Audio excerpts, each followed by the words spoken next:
दास को स्वागत करेंगे।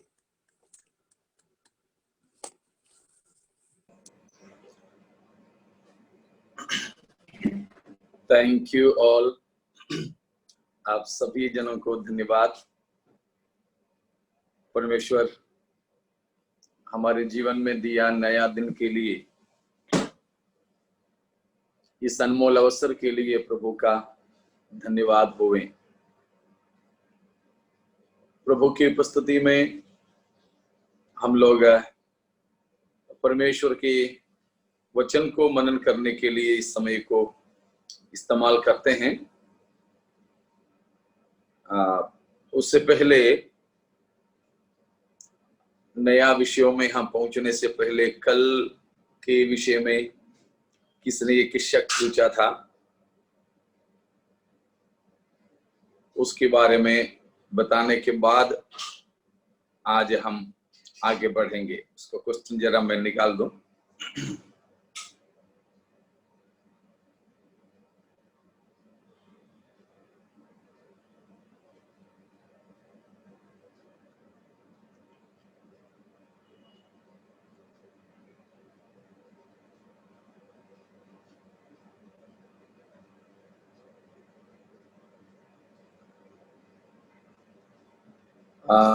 हम अभी झूठा मसीह के बारे में सीखते आ रहे हैं और उसमें कल के क्लास के विषय में था। मुझे एक क्वेश्चन मिला था, बहुत मैसेज उसके बाद में यहूदा के बारे में था। उसमें उन्होंने ये पूछा कि कल यहूदा इस्करियोती को विनाश का पुत्र करके जो कहा है,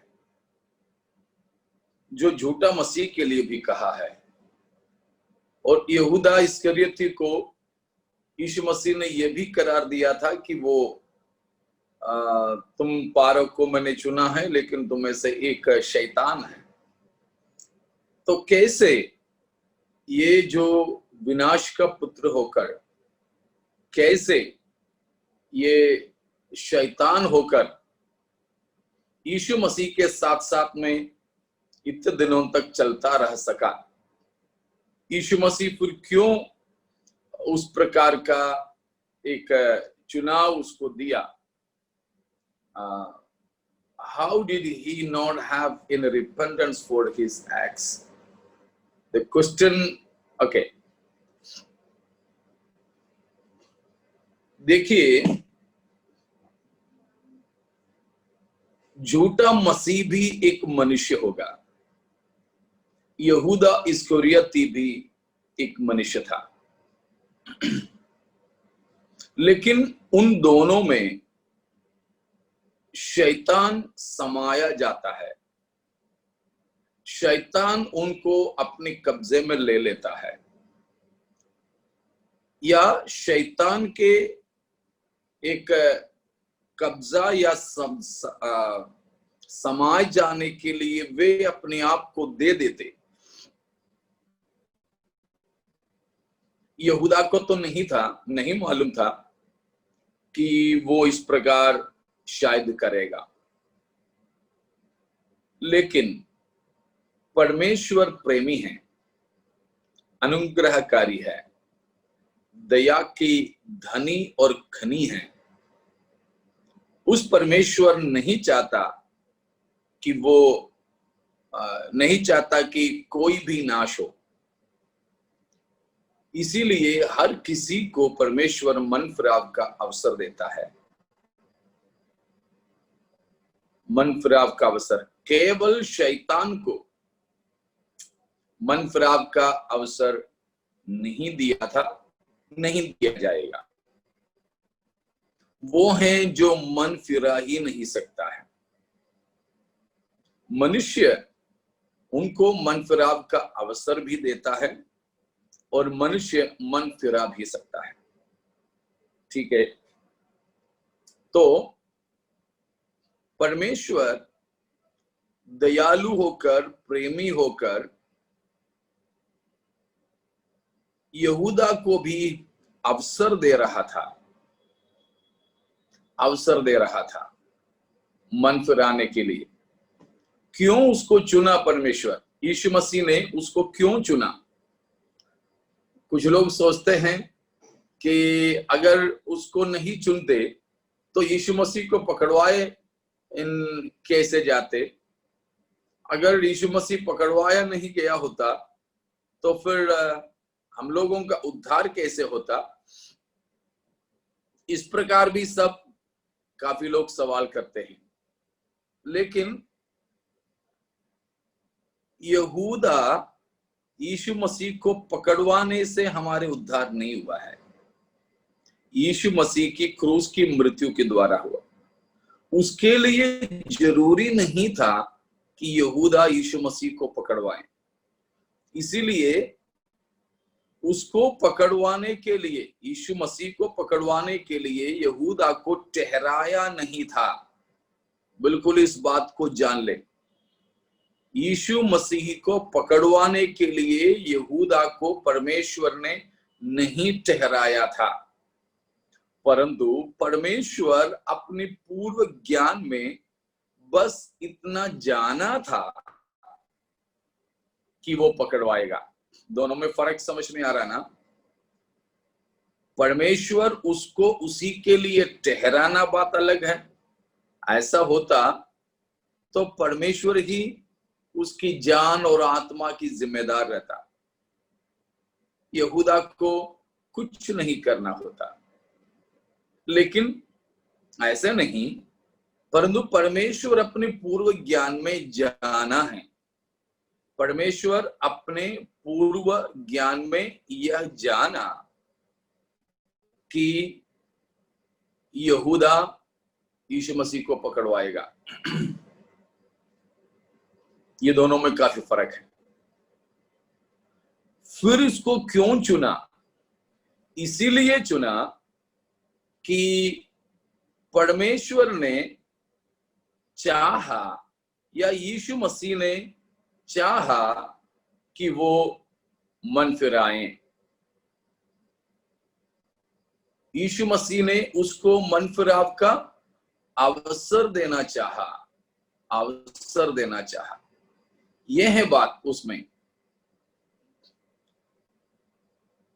जब वो उसको अवसर दिया तो क्या होता?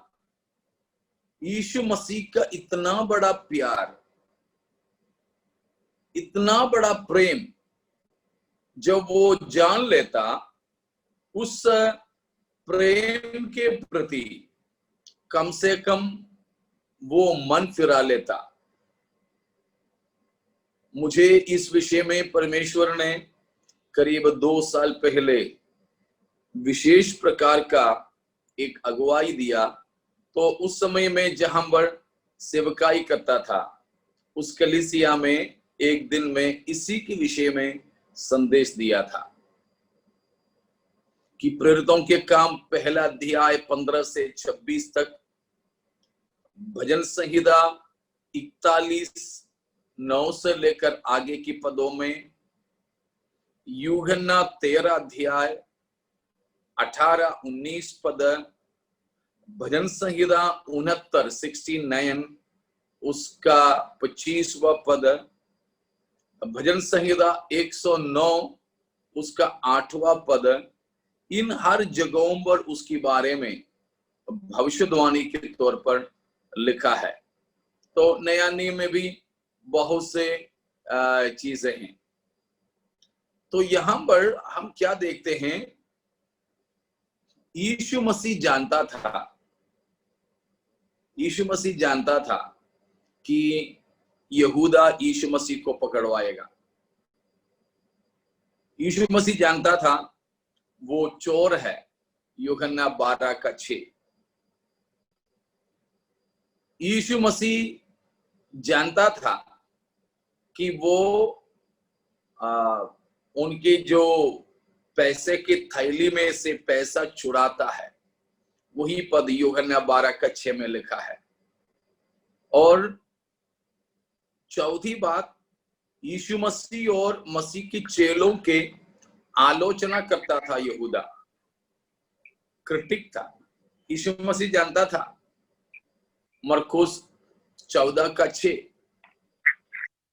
और मरकुस 14:6 से लेकर 11 तक के पदों में फिर ये बात लिखा है कि he was deceitful and covetous। यहूदा बड़े चतुर था और लोभी था। ठीक है, इस प्रकार की ये सब कुछ होने के बावजूद भी यीशु मसीह ने उसको क्यों चुना? कारण यह था कि पर यीशु मसीह चुना ही क्या है, क्या क्या किया था यीशु मसीह ने उसके साथ में? एक तो अपने चेलों में चुन लिया, दूसरा उसको खजांची बना दिया। ठीक है ना, उसको खजांची बना दिया और प्रेरितों में उसको भी अभिषेक दिया। 12 प्रेरितों में केवल चुना, चेले में चुना ही नहीं बल्कि प्रेरित बनाया उसको। पहले भी हमने देखा था हर प्रेरित चेले हैं लेकिन हर चेले प्रेरित नहीं है। तो यीशु मसीह ने उसको चेलों में शामिल किया, चुना, प्रेरिताई का सेवकाई दिया और उसको खजांची बना दिया। और चौथी बात यह है कि यीशु मसीह की सबसे आखिरी भोज में, सबसे आखिरी फसह का भोज भी था और सबसे पहला प्रभु भोज भी था। हमारे भाषा में प्रभु भोज भी था। उसमें भी उस सबसे आखिरी भोज में उसको शामिल किया, प्रभु भोज में शामिल नहीं किया। ठीक है, प्रभु भोज से पहले वो उठ के चला गया था, लेकिन फसह का भोजन में वो शामिल था। यीशु मसीह इसीलिए था रोटी दबा करके उसको खिलाया।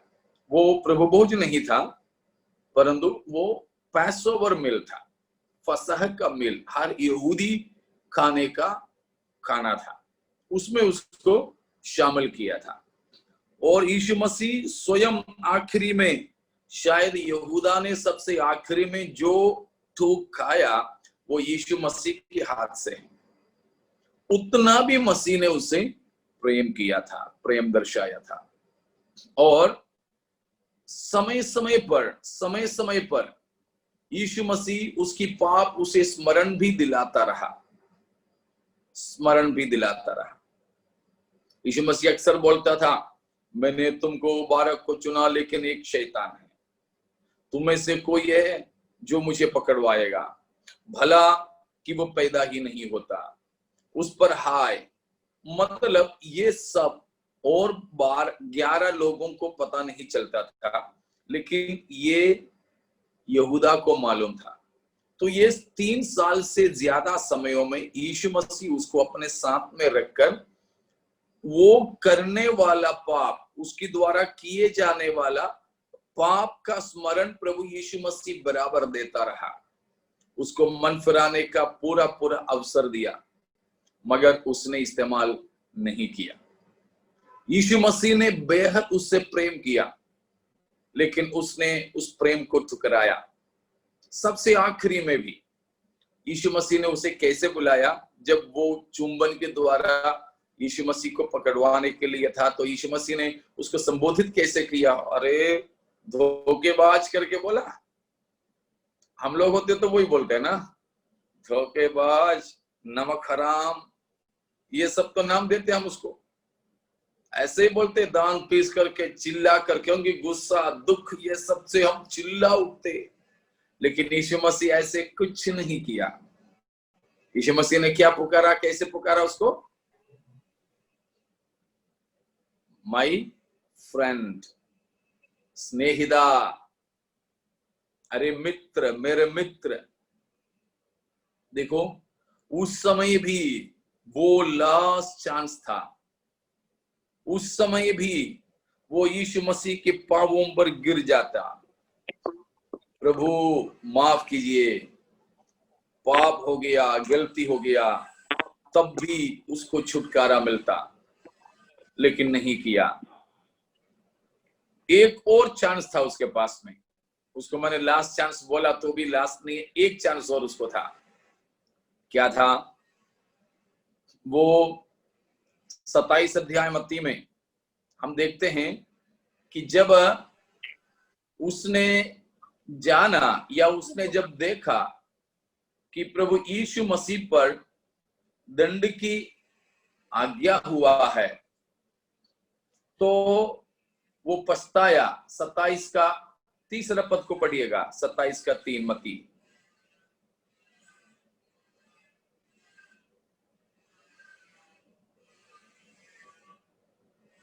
नहीं मिला क्या?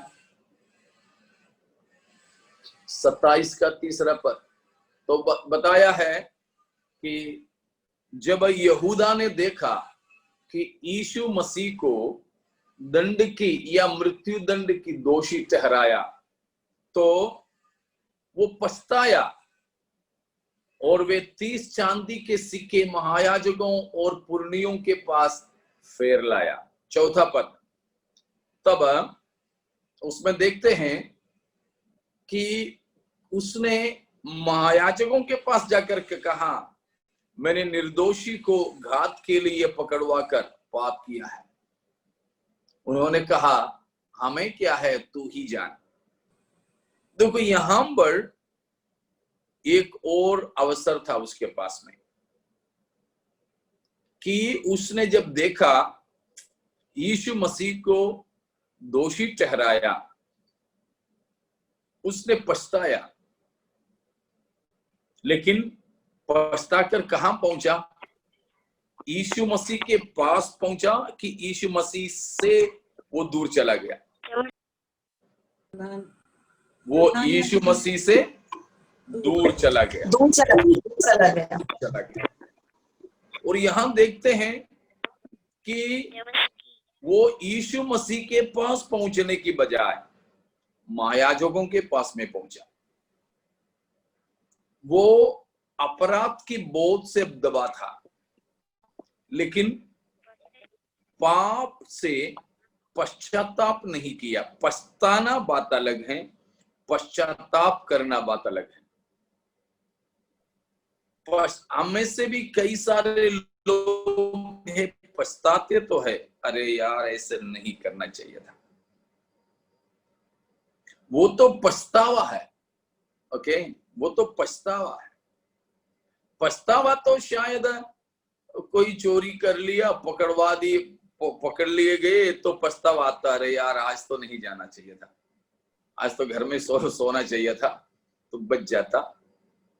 शायद चुपके से किसी घर में था, वहां पुलिस आ गए तो पछतावा आता है, अरे यार इतने दिन तो यहाँ रहा, कल रात को यहां से निकल जाना चाहिए था। ये पछतावा है, लेकिन पश्चाताप नहीं है। पश्चाताप मैंने पाप किया ऐसे करके वो परमेश्वर के पास आता है, लेकिन यहूदा नहीं आया। वो उसके आखिरी चांस था। Come closer to the cross, not fleeing away, running away from the cross. Come closer to the Redeemer, not fleeing away from him. प्रभु के पास आना चाहिए था, लेकिन प्रभु से वो दूर चला गया। प्रभु से वो दूर चला गया। इसीलिए ये वो शैतान के द्वारा समाये जाकर यीशु मसीह को पकड़वाने वाला है, जानने के बावजूद भी यीशु मसीह ने क्यों उसको अपने प्रेरितों में, अपने वो 12 की झुंड में शामिल किया? मात्र इसलिए कि कम से कम मेरे प्रेम को नजदीकी से चखने के कारण वो मन फिरा ले। ये सब कुछ मैंने 5-6 बातें बताया, ये सब कुछ उसको मन फिराव का अवसर था। यीशु मसीह ने स्वयं उसके पाप उसे स्मरण दिलाया, संभवत पाप उसे स्मरण दिलाया, उसे प्रेम के बाहों में ले लिया, उसको पद दिया। तो प्यारों, इसमें से मैं हमारे लिए भी एक संदेश देना चाहता हूं कि हमको पास्टर बना दिया तो, सेक्रेटरी बना दिया तो, खजांची बना दिया तो मत सोचना कि हमारी खूबी के कारण हमको बना दिया है। ठीक है, शायद हमको इसलिए बना दिया हो, कम से कम उस कुर्सी की वजह से, उस थैली की वजह से, कम से कम उस पद की वजह से परमेश्वर की प्रेम को चखें अच्छे से, और कम से कम उस वजह से मन तो फिरा ले, मन तो फिरा ले। उसी के लिए परमेश्वर ने शायद हमको भी चुन करके रखा हो। ये तो बहुत ही महत्वपूर्ण बात है। तो यहां पर मैं आपको बताना चाहूंगा कि Jesus election is not based on our personality और हु वी आर। हम कौन है इसके आधार पर नहीं है परमेश्वर का चुनाव, परंतु केवल परमेश्वर की प्रेम पर आधारित है। इसीलिए यहां पर यहूदा इस्करियोती, उसको परमेश्वर ने, मसीह यीशु ने चुना, मगर फिर भी उसको मन फिराव नहीं था। आखिरी में ये बोलकर समाप्त करना चाहूंगा, परमेश्वर के सामने सबसे बड़ा या खतरनाक पाप करना नहीं है, परंतु मनफिराव नहीं होना है। फिर से बताता हूं, परमेश्वर के सामने मनुष्यों के सबसे बड़ा पाप केवल इतना नहीं कि वो पाप करता है, परंतु ये है कि पाप करने के बावजूद भी उसमें क्या नहीं आता है, मन फिराव नहीं होता है। अनरिपेंटेंस or becoming or being unrepentant from sins is more severe sin than committing sins. Okay? पाप तो हर कोई करते, हर मनुष्य करता है, लेकिन मन फिराव नहीं होना ज्यादा खतरनाक पाप है, ज्यादा खतरनाक पाप है। तो प्यारों, हम में से कोई भी यहूदा के समान ना हो। कैसे? परमेश्वर की प्रेम को ठुकराने वाले ना हो, परमेश्वर की प्रेम को महत्वपूर्ण समझकर अंगीकार ना करने वाले ना हो, पाप करके मन ना फिराने वाले ना हो।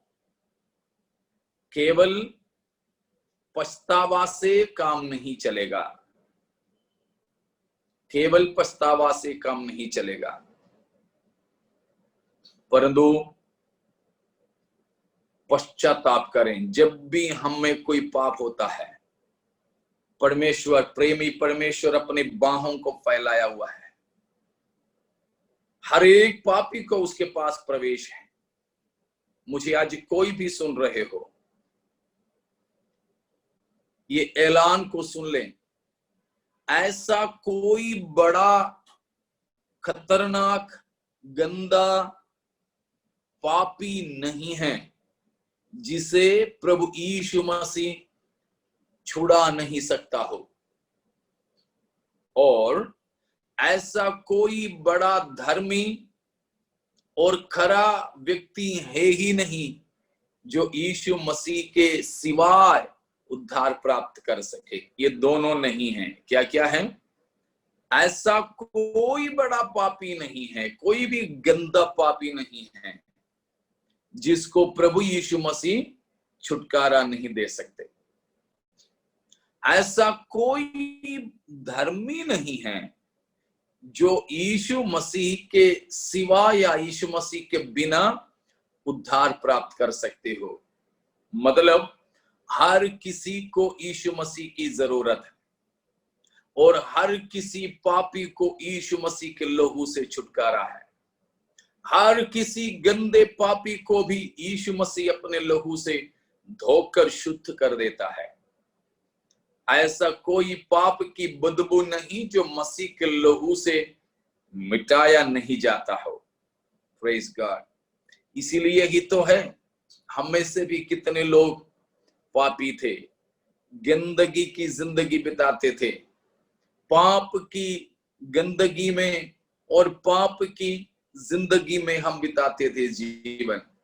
लेकिन मसीह यीशु का लहू जो कलवरी क्रूस पर सारे मानव जाति के लिए बहाया गया है, वो हमारे लिए पर्याप्त था कि हमको धो लें, हमको पवित्र करें, सभी बदबू अपने लहू से दूर करें। जैसे हम लोग मेरा दिल में नया गाना गाते हैं, उसमें तो बोलते हैं खींच से उसने मेरे प्राण को खींच के निकाला, खून से उसने बदबू सारा बिल्कुल दूर किया। हाँ, खींच में, कीचड़ में हम फंसे थे, लेकिन हमको खींच करके निकाला और अपना खून से हमारी बदबू को दूर किया। आज प्यारों, धन्यवाद हो परमेश्वर का कि जिसने हमको पाप की गंदगी से छुड़ाया है। धन्यवाद हो परमेश्वर का जिसने अपने लहू से हमें धोया है। अभी भी वो रक्त पर्याप्त है, वो खून अभी भी, वो चश्मा खून का हमारे लिए बह रहा है कि जो कोई भी पाप में है मन फिरा सकेंगे। बस इतना काफी है, उस क्रूस का मन फिराया चोर की नाई, मैं पापी हूं मान ले और मुझे भी स्मरण कर ले प्रभु, आप दिल से बोल दे। बस वहीं जहां आप है, हमारे प्रभु वहां उपस्थित हो सकता है। इसीलिए बात यह है कि शायद वो शक दूर हुआ होगा, और भी अगर हैं तो बात में पूछ लीजिएगा। परमेश्वर हमें सहायता करें। हम आगे को बढ़ेंगे।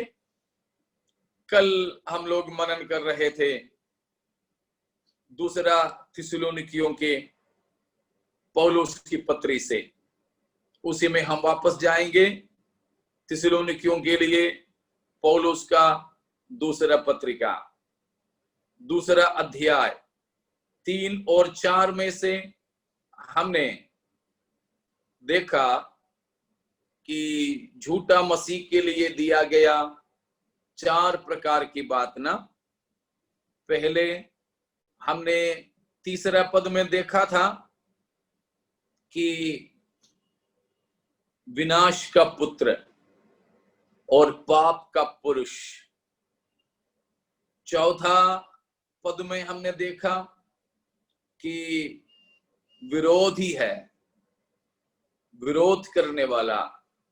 और चौथी बात देखा था अपने आप को ऊंचा उठाने वाला, मतलब घमंडी है। घमंडी, घमंड करने वाला ही अपने आप को ऊंचा उठाता है।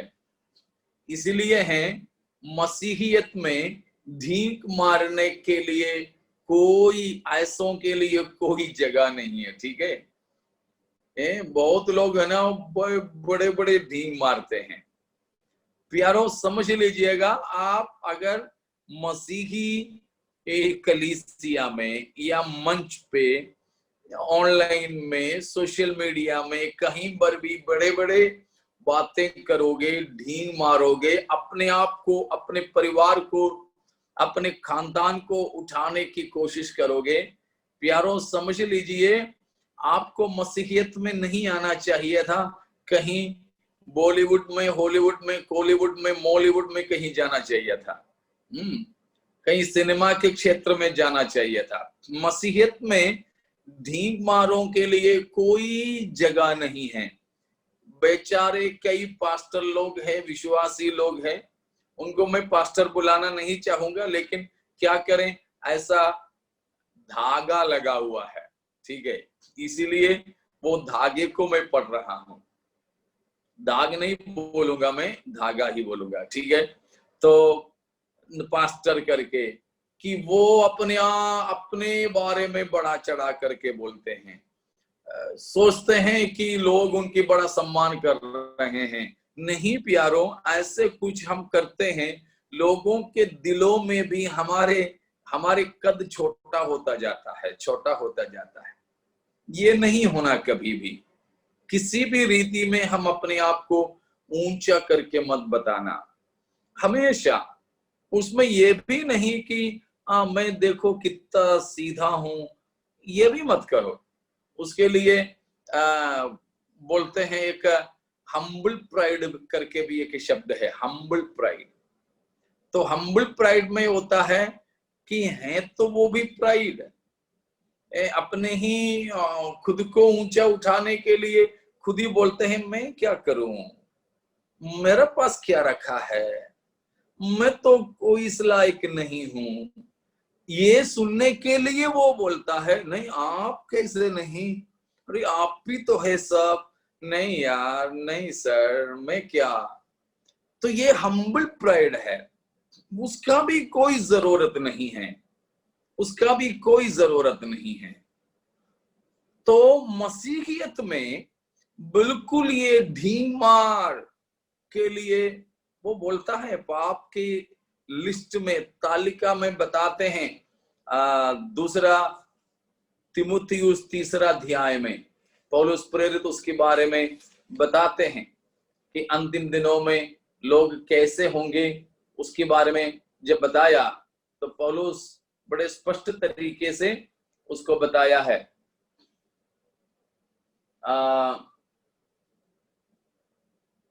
3:1 और 2 को पढ़िएगा। पर यह स्मरण रख कि अंतिम दिनों में कठिन समय आएंगे, क्योंकि मनुष्य स्वार्थी, लोभी, डींग मार, अभिमानी। देखा, डींग मार, लोग अंतिम समयों में डींग मार बन जाएंगे, अभिमानी बन जाएंगे। और चौथा पद में देखिए, विश्वासघाती, ढीठ, घमंडी और परमेश्वर घमंडी, डींग मार, अहंकारी और घमंडी, ये सब तो अंतिम समय में होंगे। इन किसी को मसीहियत में कोई जगह नहीं है, इन किसी को कोई जगह नहीं है। प्यारो, ऐसा कोई भी व्यक्ति मुझे सुनते हो तो चुपचाप से वो डींग मार का पोशाक वहीं उतार के छोड़ देना।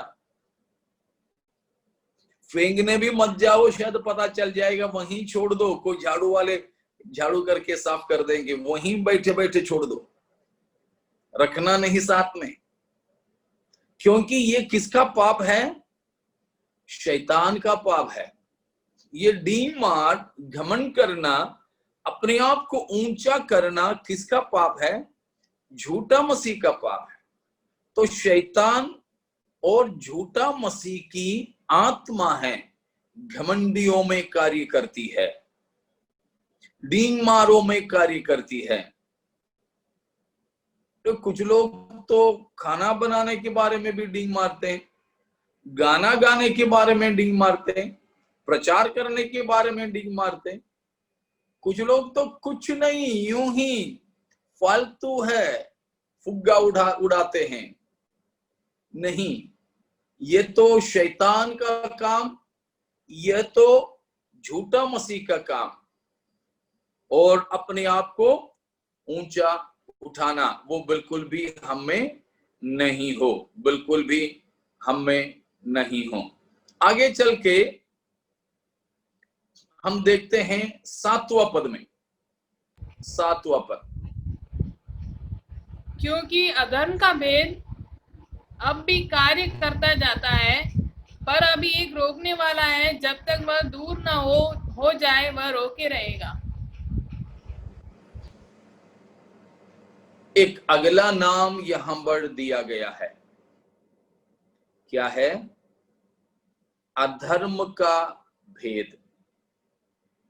अधर्म का भेद, अधर्म का भेद।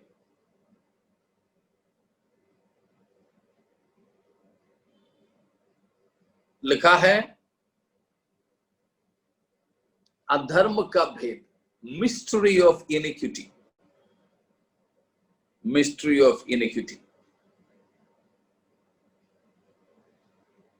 और यहां पर भी देखिए, मैं आपको एक विशेष बात बताता हूं। आपने शायद, पास्टर लोग काफी लोग हैं हमारे बीच में, आप प्रभु के दासों ने शायद कभी प्रचार किए होंगे भेद के बारे में। भेद, बाइबल में बहुत प्रकार के भेदों के बारे में बताया है। भेद का मतलब क्या है? रहस्य, छुपा हुआ। ठीक, हाँ, छुपा हुआ बात है, रहस्यमय चीज है, मिस्ट्री, बिल्कुल गुप्त बात। तो काफी गुप्त बात या काफी रहस्यमय बात, उनके बारे में जरूर शायद कोई प्रभु के दास लोगों ने प्रचार किए होंगे। नहीं तो आप कर सकते हैं, ठीक है, ढंग से देख के ही करना, बस उतना ही। कि कुछ लोग ऐसे हैं, वो विश्वासियों को भी होता है, क्योंकि कलीसिया में तो पास्टर ही पास्टर तो नहीं है ना, कई सारे कलीसिया में विश्वासी लोग ही प्रचार करते हैं। अभी तो ये डेक्स बाइबल वगैरह जो मिला है मलयालम में और लोकल भाषाओं में भी, ऐसे कोई कंकॉर्डेंस बाइबल मिलने लगे हैं। तो उनमें देखते हैं, हाँ, बैठा, ठीक है, बैठा करके एक शीर्षक में बाइबल में जहां जहां बैठा लिखा है वो पूरा कतार से लिखा रहता है, उसके नाम है कंकॉर्डेंस।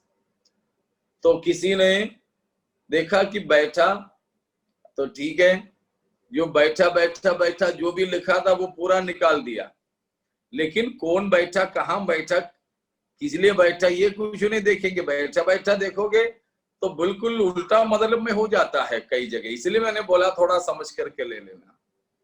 इसलिए कल भी शायद मैंने बोला था कि नक्कल मारने के लिए भी एक तो अक्ल होना चाहिए, तो इसीलिए उस पर बिल्कुल ध्यान देना। तो ये एक अच्छा विषय है आपको कलीसियाओं में सिखाने का, प्रचार करने का। खुद भी सीखो पहले कि भेद। तो मैं भेदों के बारे में नहीं बताता हूं, लेकिन एक बात उसके बारे में बताऊंगा। भेद जो है वो सब भेद की विषय है, भेद की विषय। लेकिन मैं आपके सामने आज रखने जा रहा हूं कि भेद करके बाइबल में विशेष दो व्यक्तियों के लिए इस्तेमाल किया है। दो व्यक्ति विशेष बाइबल में है जो भेद कहलाता है। आपको मालूम है, बता सकते हो, गलत है तो भी कोई बात नहीं, आप चलिए मेरे साथ में। कलीसिया और झूठा मसीह। कलीसिया एक व्यक्ति नहीं है। क्राइस्ट और एंटी क्राइस्ट। बिल्कुल, यीशु मसीह और झूठा मसीह। यहां पर हमने जो देखा है, अभी हमने जो देखा दूसरा थिस्सलुनी 2:7 में, वो है अधर्म का भेद। वो एक व्यक्ति के लिए बताया है, वो है झूठा मसीह। ओके, अधर्म का भेद वो झूठा मसीह के लिए बताया है, झूठा मसीह के लिए बताया है। उसका तीसरा पद और एक बार पढ़िएगा। किसी रीति से किसी के धोखे में न आना, क्योंकि वह दिन न आएगा जब तक धर्म का त्याग न हो ले और वह पाप का पुरुष अर्थात विनाश का पुत्र प्रकट न हो।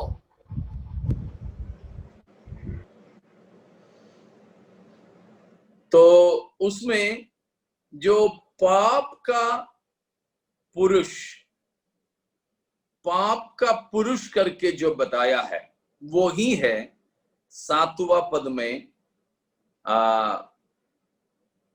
जो बताया है अधर्म का भेद। तो अधर्म का भेद करके 7वां पद में जो बताया वही बात 3रा पद में जो बताया है पाप का पुरुष। दोनों एक ही है, एक ही व्यक्ति के लिए बताया है, लेकिन नाम अलग अलग दिया है, नाम अलग अलग दिया है। The man of sin, man of sin. किसी किसी अंग्रेजी वर्जन में भी वहां पर मिस्ट्री ऑफ इनिक्विटी करके ही दिया है। हमारे भाषा में मलयालम में ठीक वैसे ही दिया है, अधर्म मूर्तियुमायवन, नाशयोग्यनुम अधर्म मूर्तियुमायवन വെളിപ്പെടുകയും വേണം। सो दोनों एक ही है, व्यक्ति के लिए बताया है अधर्म का भेद। अब देखिए यीशु मसीह के लिए भी उसी प्रकार बताया है। 1 तिमोथी उसका 3रा अध्याय 16वां पद, तिमोथियुस का लिए पौलुस का पहला पत्रिका 3:16। इसमें संदेह नहीं कि भक्ति का भेद गंभीर है, अर्थात वह जो शरीर में प्रकट हुआ, आत्मा में धर्मी ठहरा, स्वर्गदूतों को दिखाई दिया, अन्य जातियों में उसका प्रचार हुआ, जगत में उस पर विश्वास किया गया और महिमा में ऊपर उठाया गया। ठीक है, बाकी सब बातें फिलहाल हम रखेंगे बगल में। हम एक ही बात लेंगे, भक्ति का भेद, भक्ति का भेद। या the man of lawlessness, same, the man of lawlessness, the man of sin, the mystery of iniquity, all these are the same meaning and same person. Versions का फर्क है, बस वही है, अधर्म का भेद। और यीशु मसीह के लिए कहा है भक्ति का भेद। ठीक है, भक्ति का भेद।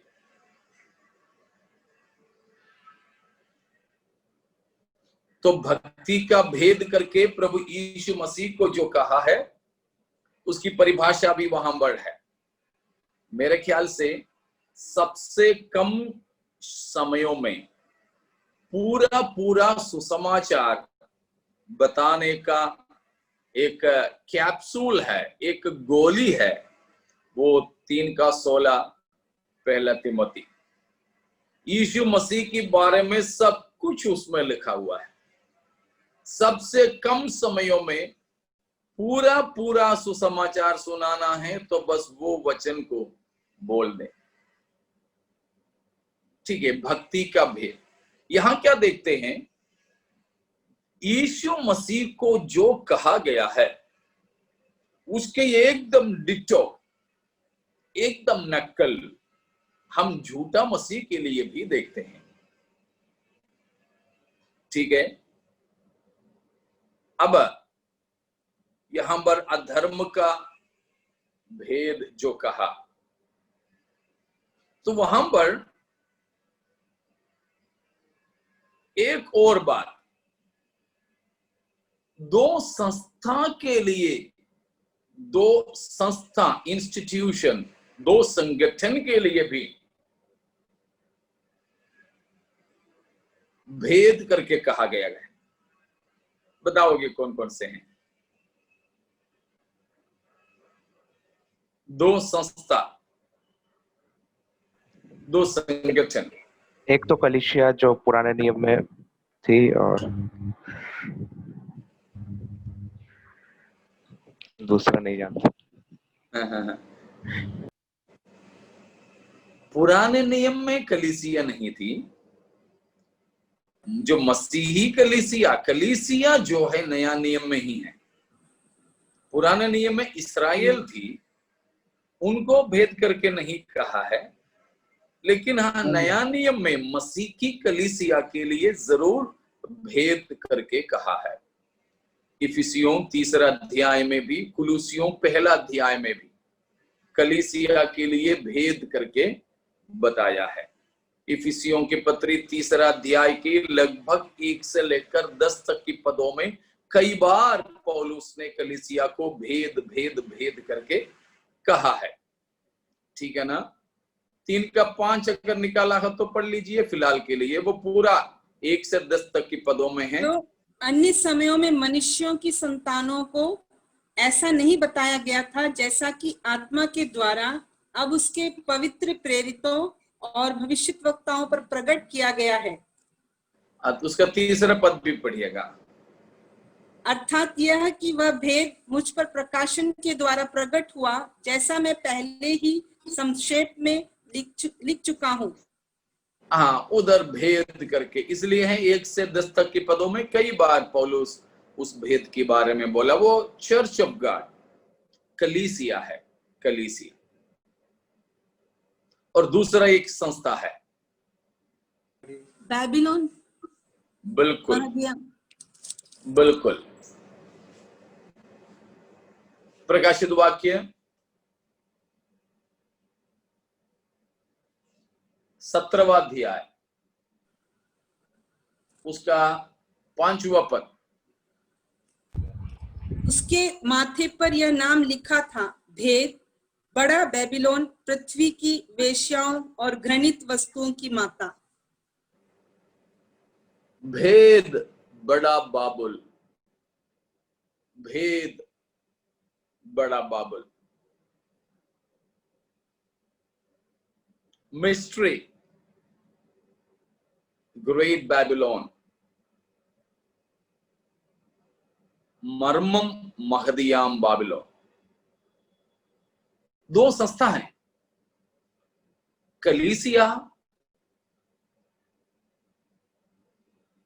भक्ति का भेद प्रभु यीशु मसीह के दुल्हन है। भक्ति का भेद प्रभु यीशु मसीह के दुल्हन, वो हैं हमारे प्रभु यीशु मसीह की कलीसिया। और 17वां अध्याय प्रकाशित वाक्य में जो कहा भेद, बड़ा बाबुल,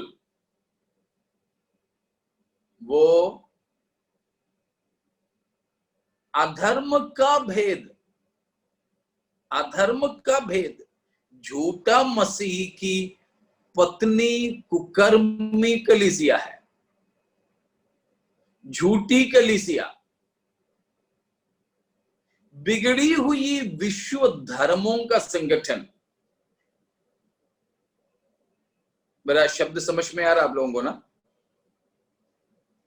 एक तरफ में प्रभु यीशु मसीह है भेद, दूसरा तरफ में झूठा मसीह। यीशु मसीह भक्ति का भेद, झूठा मसीह अधर्म का भेद। देखो कैसा दिन रात जैसा फर्क है। और मसीह की दुल्हन, मसीह की दुल्हन कलीसिया भेद है, कलीसिया भेद है। झूठा मसीह की पत्नी कुकर्मी विश्व धर्म संगठन, वो भी भेद करके कहा गया है, भेद करके कहा गया था। तो इस प्रकार 2 व्यक्तियों के लिए और 2 संस्थाओं के लिए कहा गया है भेद। ठीक है, वो आपकी जानकारी के लिए मैंने बताया, आपकी जानकारी के लिए बताया। ठीक है, अब अगला नाम में हम चलेंगे, वापस आएंगे 2 थिस्सलुनीकी 2 अध्याय में।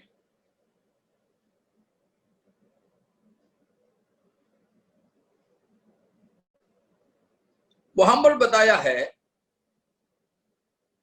कि झूठा मसीह के बारे में कि 6-7 पद में अभी हमने जो देखा है, 6वां पद पढ़े नहीं थे, लेकिन 6 और 7 में इस प्रकार हम देखते हैं कि समय पर वो प्रकट होगा। झूठा मसीह will be revealed in due time, in his time करके है, इन हिज टाइम, अपने समय में, अपने समय में, अपने ही समय में वो प्रकट हो।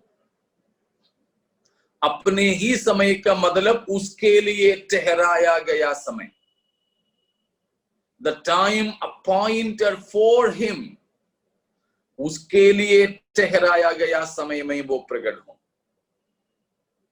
वो है झूठा मसीह के बारे में 6वीं बात ना, 6वीं बात, अपने ही समय में प्रकट होने वाला। ठीक है, उसका मतलब परमेश्वर ने उसके लिए जो ठहराया हुआ समय है, परमेश्वर ने उसके लिए नियुक्त किया हुआ समय है, उस समय में वो प्रकट होगा, उस समय में वो प्रकट होगा।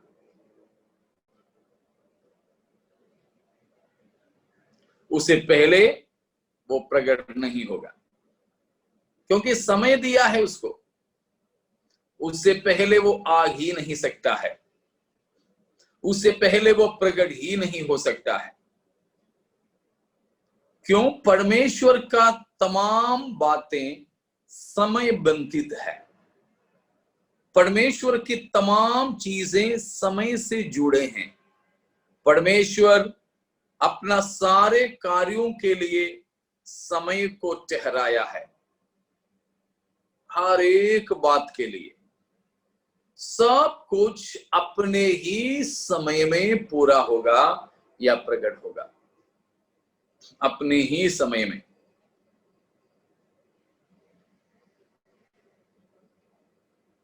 परमेश्वर ने ठहराया हुआ समय को कोई बदल नहीं सकता है, क्योंकि परमेश्वर सर्वशक्तिमान है। अपना सर्व ज्ञान के अनुसार, अपना पूर्व ज्ञान के अनुसार परमेश्वर ने सब कुछ को ठहराया है। वो अपना पूर्व ज्ञान के अनुसार परमेश्वर ने जो ठहराया, उन बातों को बदलना किसी की वश की बात नहीं है। अगर शैतान भी कुछ करता हुआ हमें दिखाई देता है तो समझ लीजिए परमेश्वर ने उसको उसके लिए अनुमति दिया है। तो परमेश्वर ने उसको जो अनुमति दिया उस सीमा के बाहर वो जा ही नहीं सकता है। लकीर खींच लिया है तो उसकी पार वो शैतान भी नहीं जा सकता।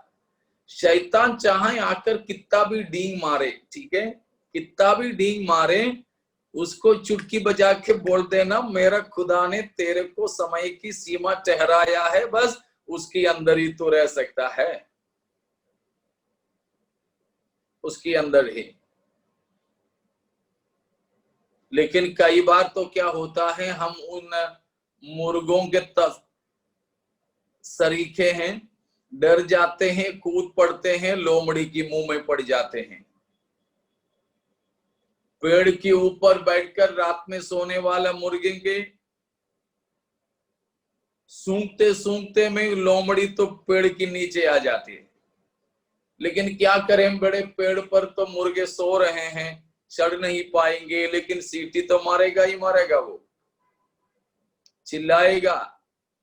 ये सुनकर के मुर्गे तो आधा नींद में खोलेंगे, देखेंगे तो ये दिखेगा, वो बड़े बड़े आंखें दिखाता है, अंधेरे में तो चमकता है, बेचारे डर जाते हैं। लेकिन ये मुर्गों को मालूम होना चाहिए कि एक तो ये ऊपर चढ़ के हमको कुछ नहीं कर सकते, दूसरी बात कब तक ये लोग ये सारे लोमड़े पूरे झुंड की झुंड भी आ जाएं, कब तक यहाँ रह सकेगा? रात भर बस। बस सूरज निकलते निकलते में तो सब चले जाएंगे, नहीं तो घर वाले बत्ती जला दे तो भाग जाएंगे, नहीं तो कोई कुत्ते भी आ जाएं तो ये सब तो भाग जाएंगे। बस तब तक ही तो है इनकी नाच गाना, और कुछ नहीं। जब वो जाने तो मुर्गे तो बड़े आराम से सो जाएंगे। हाँ, सीटियों की आवाज से बाजे तो बज रहे हैं, सोने में मजा आ रहा है, यही होगा। लेकिन प्यारों, वो जब ये ना जानते तो कूद पड़ते हैं तो इसके मुंह में फंस जाते। इसी प्रकार है शैतान कई बार हमारे सामने आकर के बड़े बड़े आंखें दिखाता है, चिल्लाता है, गुस्सा दिखाता है, लेकिन जान लीजिए हम कहां पर है, हम कहां? प्रभु के हाथों में हैं। हम प्रभु के हथेलियों पर सुरक्षित है। प्रभु ने तो हमको अपने हाथों में खींचे हैं। हमारे ये चमड़ा निकल जाए तो भी ये लकीरें वहीं की वहीं रहेगी, केवल ये चमड़ों पर नहीं, हथेली के अंदर है। तो प्रभु के हाथों में हम सुरक्षित हैं। बिल्कुल इस बात को जान लीजिए। तो हम जब प्रभु के हाथों में सुरक्षित रहते हैं तो शैतान आकर के हमको डरा धमका कर प्रभु के हाथों से खुदवाए नहीं। वो न खींच सकता है हमको और ना ही प्रभु हमको छोड़ सकेगा, वो दोनों नहीं। लेकिन हाँ, हम तो कूद सकते हैं, चाहिए तो खुद ही की इच्छा से। जिम्मेदार हम ही होंगे। कभी मत कूदना बीमारी की तकलीफ लेकर, धमकी लेकर, तंगी, बेगार, इस तरह की जो भी तकलीफ लेकर के वो आ जाएं, आप प्रभु के हाथों से कूदे नहीं। सुरक्षित रहिए प्रभु की उपस्थिति में, प्रभु के हाथों में। तो प्रभु के हाथों से हमको छीनना शैतान से संभव नहीं, और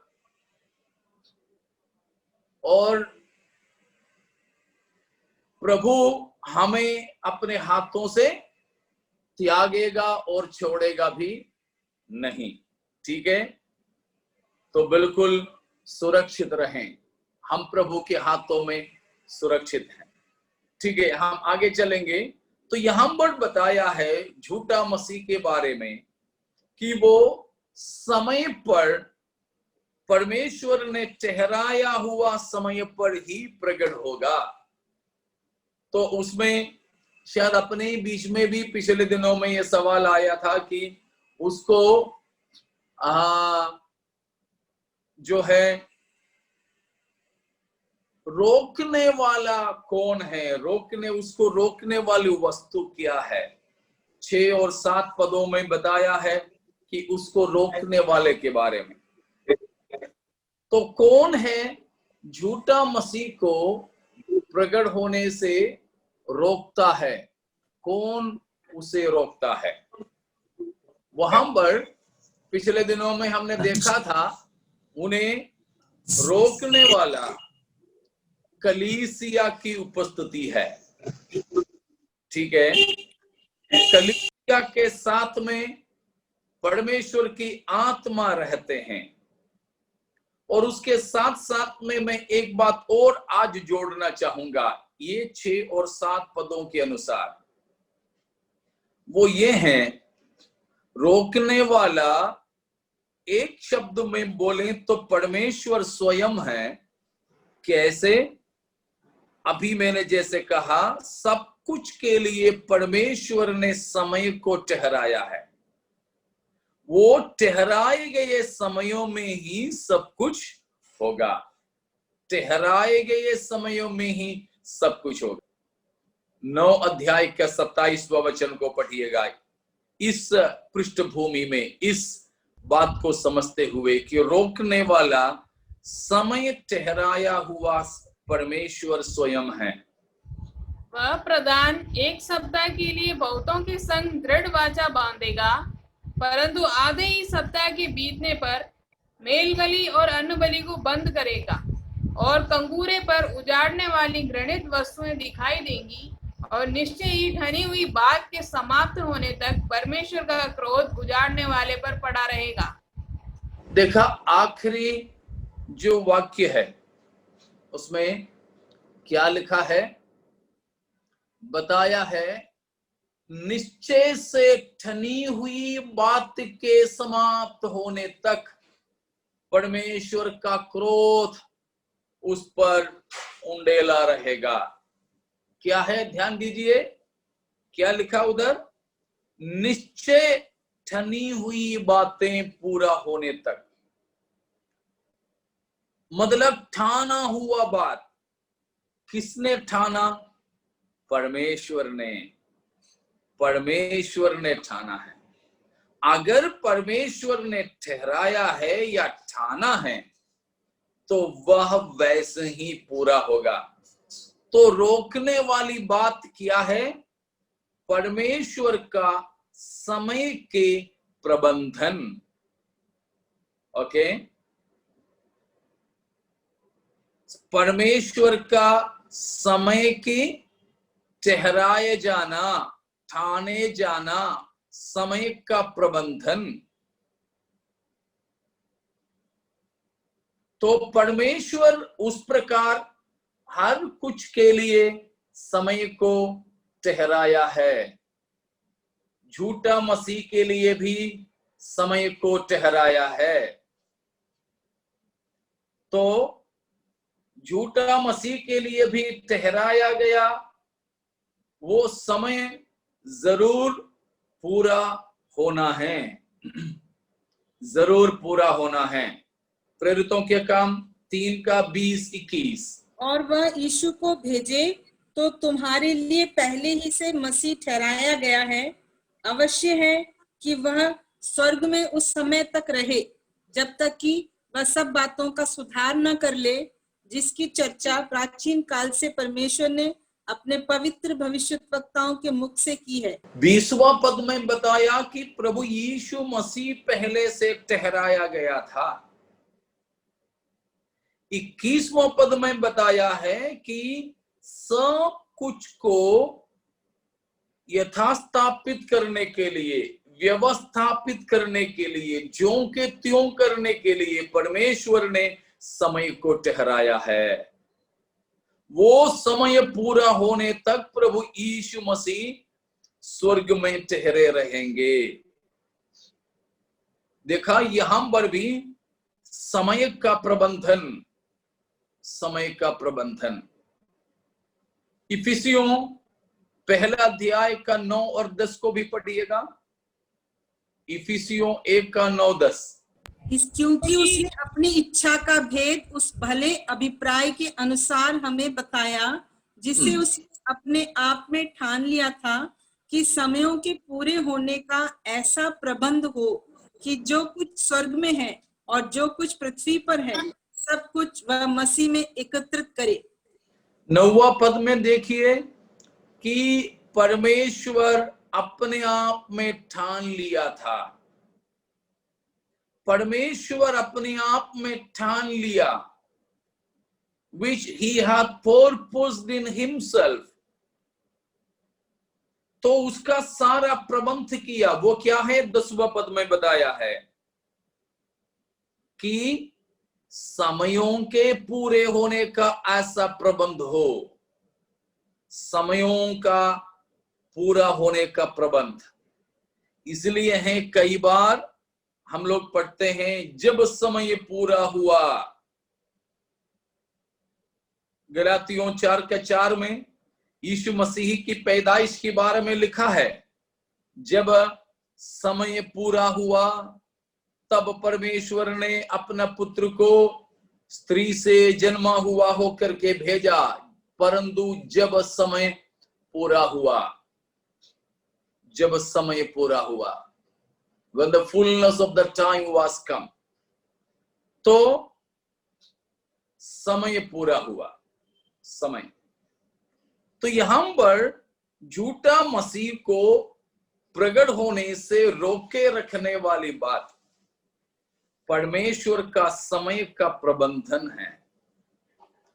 तो परमेश्वर का समय का प्रबंध कलीसिया के लिए है, कलीसिया के लिए है। कब तक कलीसिया धरती पर रहना है,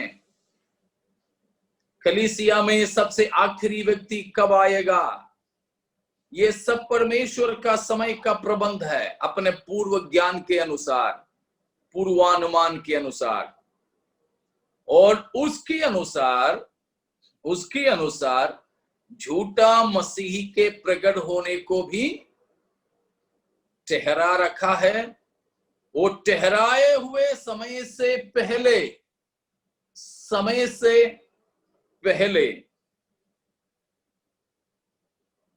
उसको प्रकट होने से परमेश्वर रोक रखता है, ठीक है ना, उसको रोक के रखता है। तो ये बात को हमें अवश्य मालूम होना चाहिए, ठीक है, अवश्य मालूम होना चाहिए। उसका मतलब आप बताइए मुझे एक बात, मैं एक सवाल करता हूं कि उसकी प्रकट होने के हिसाब से कलीसिया के समय को ठहराया है या परमेश्वर की कलीसिया के समय के हिसाब से झूठा मसीह के समय को ठहराया है प्रभु ने?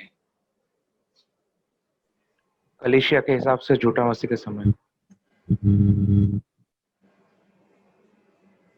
झूठा मसीह की सुविधा और सहूलियत के हिसाब से, इच्छा के हिसाब से कलीसिया को नहीं ठहराया है, परंतु कलीसिया के समयों के और कलीसिया की सुविधा और सहूलियतों के हिसाब से परमेश्वर ने झूठा मसीह के समय को ठहराया है।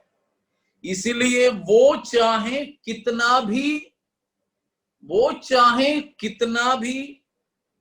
कोशिश करें, लेकिन परमेश्वर ने कलीसिया के लिए ठहराया हुआ वो समय पूरा होने तक उसको प्रकट होने के लिए बिल्कुल भी नहीं देगा। जैसे कि हम तो भारत में रहते हैं, हमें मालूम है जब हमारी सड़कों से कोई वीआईपी जाने वाले होते हैं तो पुलिस वाले बैरिकेड लगा लेते हैं और पूरे पुलिस वाले तैनात हो जाते हैं, पूरी सड़क को खाली करते हैं या करवाते हैं और हम किसी को जाने नहीं देंगे। उन्होंने बांधे हुए लकड़ी या फिर रस्सी वहां तक तो सारे पब्लिक आकर के रुके रहेंगे। हम लोग सब जाने के बाद उनको आने देने के लिए नहीं, परंतु उनके हिसाब से हमारे समय को ठहराने के लिए पुलिस वाले खड़े होते हैं। उसी प्रकार परमेश्वर को कलीसिया मुख्य है। इस कलीसिया के हिसाब से परमेश्वर ने बाकी सबका भी समय को ठहराया है, उसमें ये झूठा मसीह भी शामिल है। पुराने नियम में जब इस्राएलियों के बारे में लिखा था तो कहा परमेश्वर के चुने हुए लोगों के हिसाब से वह गैर यहूदी अन्य जातियों की सीमाओं को ठहराया, न ही अन्य जातियों की सीमा के अनुसार इस्राएलियों को देश दिया, परंतु अपने चुने हुए लोगों के हिसाब से, उनकी सीमाओं के हिसाब से पराये लोगों की सीमा को प्रभु ने ठहराया। ठीक वैसे ही कलीसिया के लिए परमेश्वर का समय है, उस हिसाब से झूठा मसीह के लिए प्रबंध किया है, तो रोकने वाली वस्तु ये कुल मिलाकर परमेश्वर का समय का प्रबंध है। उसमें कलीसिया भी, पवित्र आत्मा भी, ये सब कुछ शामिल है। ठीक है, तो हम आगे चलेंगे, एक और बात देख करके समाप्त करते हैं, समय हमारा हो गया। यहां पर फिर से जब हम पढ़ते हैं 8वां पद में, दूसरा थिस्सलुनी 2 का 8वां पद में, उसके पढ़ो। तब वह अधर्मी प्रकट होगा जिसे प्रभु यीशु अपने मुंह की फूंक से मार डालेगा और अपने आगमन के तेज से भस्म करेगा। यहां पर झूठा मसीह के अंत के बारे में बताया है। यहां पर उससे पहले उसका एक और नाम है, एक और नाम बताया है। क्या है उसका नाम? अधर्मी, विकेट, विकेड वन लिखा है। जिसे वह अधर्मी प्रकट होगा, जिसे प्रभु यीशु अपने मुख की फूंक से मार डालेगा और अपने आगमन के तेज से भस्म करेगा। वहां लिखा है विकेट, दुष्ट करके कहा है।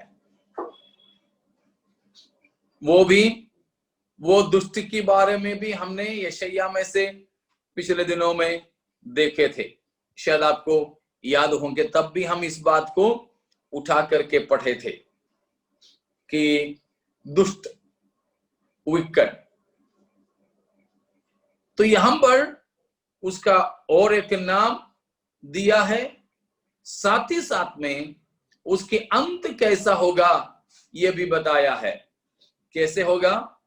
हमारे प्रभु यीशु मसीह के आगमन में प्रभु की महिमा की तेज के कारण उसको भस्म कर डालेगा, नहीं तो उसको नाश कर डालेगा। उसका मतलब ये जो दुष्ट या झूठा मसीही का समय कब होगा, ये बात पक्का बताया है। यीशु मसीह पृथ्वी पर प्रकट होने से ठीक पहले होगा झूठा मसीही का शासन। ठीक है, ये 9वां पद से, 8वां 6, 7, 8 पदों से, विशेषकर 8वां पद से हम ये समझते हैं उसका अगला नाम दुष्ट, और उसका अंत कैसे होगा? यीशु मसीह के आगमन के ज्योति की, महिमा की प्रभाव से होगा। और एक बात बताया है कि उसका समय, उसका शासन काल कब होगा। पक्का हम इसमें से बता सकते हैं कि प्रभु यीशु मसीह महिमा के साथ धरती पर प्रकट होने से ठीक पहले 7 साल झूठा मसीह संसार में राज करेगा। तभी तो उसकी राज के अंत में प्रभु यीशु मसीह धरती पर महिमा के साथ आएंगे। समझ में आ रहा है ना? झूठा मसीह के शासन के अंतिम समय में प्रभु यीशु मसीह अपने पवित्र लोगों को लेकर महिमा के साथ धरती पर उतर आएंगे। हमारे मसीह का चेहरा धूप काल के सूरज दोपहर को कैसे जलता है, उसी प्रकार जलता है। हमारे यीशु मसीह की आंखें धधकती हुई आग के समान हैं। हमारे यीशु मसीह के मुंह से 2-धारी तलवार निकलती है। 2-धारी तलवार क्या है? मसीह के मुख से निकलने वाली वचन है। वचन में क्या क्षमता है? जो बोलता है वो हो जाता है। बस यीशु मसीह को तलवार लेने की जरूरत नहीं, बंदूक चलाने की जरूरत नहीं, बम फोड़ने की जरूरत नहीं, कुछ नहीं। बस मुंह से बोले भी क्या है, मन में चाहें, बस उतना काफी है। बोलना तो हमको सुनने के लिए है, लेकिन इसीलिए है वचन में लिखा है, जो तूने चाहा वो ही तूने किया। इसीलिए प्रभु यीशु मसीह के पास आकर कोढ़ी लोगों ने या अन्य बीमारों ने प्रार्थना किया, यदि तू चाहे हमको चंगा कर सकता है। प्यारो, हमारे प्रभु को मुख से वचन बोलने का भी जरूरत नहीं है, केवल मन में चाहना ही काफी है। इसीलिए है उन कोढ़ियों के तरह हम भी प्रभु से प्रार्थना करें, प्रभु जी आप मेरे विषय में चाहें तो मेरा समस्या दूर हो सकता है, आप यदि चाहें तो मेरा बीमारी दूर हो सकती है, आप यदि चाहें तो मेरा ये काम हो सकता है। इसीलिए हमको प्रभु आप अब भी उत्तरा, अभी आप छू ले, अभी आप ये कर वो कर, कुछ नहीं, आप बस इतना बोलो प्रभु से, आप चाहें प्रभु please please you may will and it will be done. प्रभु को बोलना भी नहीं, प्रभु चाहे तो हो जाता है।